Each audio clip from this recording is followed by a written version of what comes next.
Welcome back to civil tech. അപ്പോൾ ഇന്ന് നമ്മൾ ഈ വീഡിയോയിൽ ഡിസ്കസ് ചെയ്യാൻ പോകുന്നത് ജിയോളജിക്കൽ ഫോർമേഷൻസ്, ഹൈഡ്രോളജി ഇറിഗേഷൻ സബ്ജക്റ്റിൽ ഇൻക്ലൂഡ് ചെയ്തിട്ടുള്ള ജിയോളജിക്കൽ ഫോർമേഷനെ കുറിച്ചാണ്. ഓവർസിയറിനായാലും അതുപോലെ തന്നെ എയുടെ എക്സാംസിനായാലും ഓൾമോസ്റ്റ് നമ്മുടെ പി എസ് സിയിലുള്ള എല്ലാ എക്സാംസിനും, പി എസ് സി മാത്രമല്ല SSC, RRB, ഗേറ്റ്, JE ഇതുപോലത്തെ എല്ലാ എക്സാംസിനും ചോദിച്ച് കണ്ടിട്ടുള്ള ഒരു പോർഷനാണ്. അതുപോലെ തന്നെ വളരെയധികം കൺഫ്യൂഷൻ തോന്നുന്ന ഒരു പോർഷൻ കൂടെയാണ്. അപ്പോൾ അത് നമുക്കൊന്ന് നോക്കാം. ഫസ്റ്റ് ഓഫ് ഓൾ അക്വിഫർ ആണ് പറയുന്നത്. അക്വിഫർ എന്ന് പറയുമ്പോൾ ഇതൊരു ജിയോളജിക്കൽ പെർമിബിൾ ഫോർമേഷനാണ് which contains water and yield sufficient quantity of water. Okay, എന്ന് വെച്ചാൽ വേറെ ഒന്നുമല്ല അവിടെ പറഞ്ഞിരിക്കുന്നത്. വാട്ടറിനെ സ്റ്റോർ ചെയ്യാനും ഈൽഡ് സഫിഷ്യൻറ്റ് ക്വാണ്ടിറ്റിയിൽ ഈൽഡ് ചെയ്യാനും പറ്റുന്ന ഒരു ജിയോളജിക്കൽ ഫോർമേഷനാണ് അക്വിഫർ എന്ന് പറയുന്നത്. ശ്രദ്ധിക്കുക, ഇവിടെ എന്ത് പറ്റും? സ്റ്റോർ ചെയ്യാനും പറ്റും, ഈൽഡ് ചെയ്യാനും പറ്റും. ഓക്കെ, വാട്ടറിനെ സ്റ്റോർ ചെയ്യാനും പറ്റും, ഈൽഡ് ചെയ്യാനും പറ്റുമെങ്കിൽ അതിനെയാണ് നമ്മൾ അക്വിഫർ എന്ന് പറയുന്നത്. അടുത്ത ടേം അക്വിഫ്യൂജ്. അക്വിഫ്യൂജ് എന്ന് പറഞ്ഞാൽ ഇതും ഒരു ജിയോളജിക്കൽ ഫോർമേഷൻ തന്നെയാണ്. ഇതിൽ വാട്ടറിനെ സ്റ്റോർ ചെയ്യാനും പറ്റില്ല, അതുപോലെ സ്റ്റോറിങ് ഇല്ലാത്തത് കൊണ്ട് തന്നെ ഈൽഡിങ്ങും കാണില്ല. എന്താണ്? സ്റ്റോറിങ്ങുമില്ല, അതുപോലെ തന്നെ ഈൽഡുമില്ല. സ്റ്റോർ ചെയ്തില്ലെങ്കിൽ എങ്ങനെ ഈൽഡ് ചെയ്യാൻ പറ്റും? അപ്പം നമ്മൾ ആദ്യം പറഞ്ഞില്ല അക്വിഫർ. ശ്രദ്ധിക്കുക, രണ്ടിലും എഫ് എന്ന് പറയുന്നൊരു ടേം നോട്ട് ചെയ്യുക. അതിൽ അക്വിഫർ നമുക്ക് കുറച്ചുകൂടെ അറിയാവുന്നതാണ്. സ്റ്റോറിങ്ങും ഉണ്ട്, വാട്ടറും ഉണ്ട്. അക്വിഫ്യൂജ് ജസ്റ്റ് നിങ്ങൾക്കൊന്ന് ലിങ്ക് ചെയ്യാൻ വേണ്ടി, ഫ്യൂജ് ഒരു ഫെയിലുവർ, എഫ് എന്ന് പറഞ്ഞാൽ ഫെയിലുവർ ഫെയിലുവർ എന്ന് പറയുമ്പോൾ ഒന്നും അതിൽ കാണില്ല എന്നുള്ളൊരു മീനിങ് എടുക്കുകയാണെങ്കിൽ നിങ്ങൾക്കിത് ഓർമ്മ നിൽക്കും. ഓക്കെ, അക്വിഫ്യൂജ് എന്ന് പറയുമ്പോൾ സ്റ്റോറിങ്ങുമില്ല, ഈൽഡിങ്ങുമില്ല. ഈ അക്വിഫ്യൂജിന് നമ്മുടെ എക്സാമ്പിൾ എന്ന് പറയുന്നത് റോക്കാണ് മെയിനായിട്ട്. റോക്കിലെന്ന് പറയുമ്പോൾ ബസാൾട്ട്, അതുപോലെ തന്നെ ഗ്രാനൈറ്റ് ഒക്കെയാണ് നമ്മൾ എക്സാമ്പിൾ പറയുന്നത്. എക്സാമ്പിളായിട്ട് ബസാൾട്ട്, ഗ്രാനൈറ്റ്.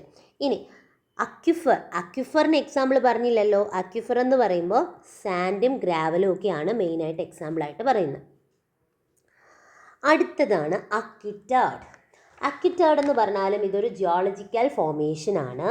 വാട്ടർ കണ്ടെയ്ൻ ചെയ്യുന്നുണ്ട്, but transmit water at very low rate. Yielding എന്ന് വെച്ചാൽ വളരെ ലോ റേറ്റിലാണ് നമുക്ക് ഈൽഡ് ചെയ്യാൻ പറ്റുന്നത്. ഈൽഡ് ചെയ്യാൻ പറ്റുമോ എന്ന് ചോദിച്ചാൽ പറ്റും, പറ്റില്ലേന്ന് ചോദിച്ചാൽ ഇല്ല എന്നും പറയുന്നൊരു സിറ്റുവേഷനാണ്. എന്ന് വെച്ചാൽ ഈൽഡിങ് ഉണ്ട്, പക്ഷെ വളരെ കുറച്ച് മാത്രമായിരിക്കും അവിടെ ഈൽഡിങ് നടക്കുന്നത്. ഈ ക്ലേയിൽ നമ്മൾ സാൻഡ് ബെഡ് കൂടെ സെറ്റ് ചെയ്തിട്ട് അത് എടുക്കുന്ന സമയത്ത് അങ്ങനെ വാട്ടർ എടുത്താൽ മാത്രമേ നമുക്ക് അതിൽ നിന്ന് ഈൽഡിങ് ഉണ്ടാവുള്ളൂ. ഇല്ലെങ്കിൽ ഈൽഡിങ് അവിടെ കാണത്തില്ല. നോർമൽ കേസിൽ ഈൽഡിങ് കാണത്തില്ല. അതാണ് ഈ അക്വിറ്റാർഡിൻ്റെ പ്രത്യേകത.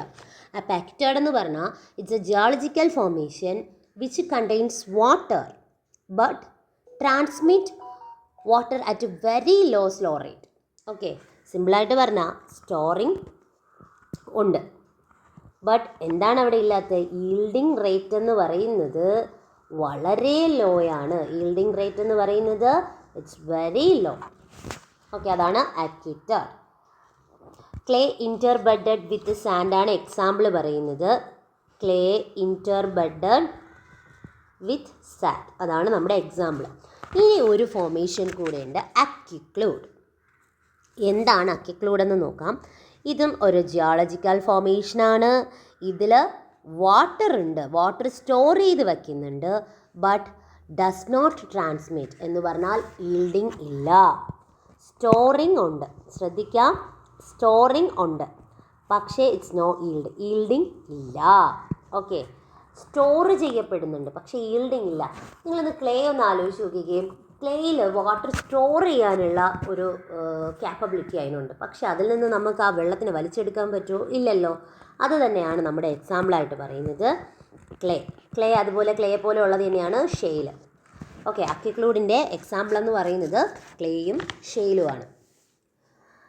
ഓർക്കുക, ആദ്യം നമ്മൾ പറഞ്ഞതെന്ന് പറയും അക്വിഫറാണ് ആദ്യം പറഞ്ഞത്. അതിൽ സ്റ്റോറിങ്ങുമുണ്ട്, ഈൽഡുമുണ്ട്. രണ്ടാമത് പറഞ്ഞ അക്വിഫ്യൂജ് ആണ്. അതിൽ സ്റ്റോറിങ്ങുമില്ല, ഈൽഡിങ്ങുമില്ല. ദെൻ അക്യുറ്റേർഡ് എന്ന് പറയുമ്പോൾ സ്റ്റോറിങ് ഉണ്ട്, ഈൽഡിങ് ഉണ്ട്, പക്ഷെ വളരെ ലോ റേറ്റിലാണ് വരുന്നത്. ലാസ്റ്റ് വൺ അക്യുക്ലൂഡ് ആണ്. സ്റ്റോറിങ് ഉണ്ട്, ഈൽഡിങ് ഇല്ല. അക്യുക്ലൂഡ് CLA വരുന്നത്. അപ്പോൾ എക്സാമ്പിൾ നമുക്ക് പഠിച്ചു വയ്ക്കാൻ എളുപ്പമാണ്. ക്ലേയുടെ സിമിലർ ആണ് ഷെയിൽ. ഇനി ഇത് റിലേറ്റ് ചെയ്ത് വരുന്ന ഒരു ടേബിളാണ്.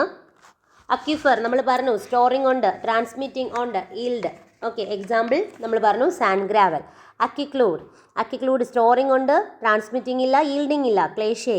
അക്യുറ്റേർഡ് സ്റ്റോറിങ്, ട്രാൻസ്മിറ്റ്, ഈൽഡ് വളരെ സ്ലോ ആണ്, ക്ലേ. ഈ ക്ലേ എന്ന് പറയുമ്പോഴത്തേക്കും നോർമൽ ക്ലേ അല്ല പറയുന്നത്. ഈ ക്ലേയിൽ ഇൻ്റർബെഡഡ് വിത്ത് സാൻഡ് ആണ് വരുന്നത്. ഇൻ്റർബെഡഡ് വിത്ത് സാൻഡ് ആണെങ്കിലേ നമുക്ക് അക്യുറ്റേർഡ് പറയാൻ പറ്റത്തുള്ളൂ. അക്യുഫ്യൂജ് എന്ന് പറയുമ്പോഴത്തേക്കും സ്റ്റോറിങ് ഇല്ല, ട്രാൻസ്മിറ്റിംഗ് ഇല്ല, ഈൽഡിങ്ങും ഇല്ല. Example granite, basalt. ഇത് വളരെയധികം ഇമ്പോർട്ടൻ്റ് ആണ്.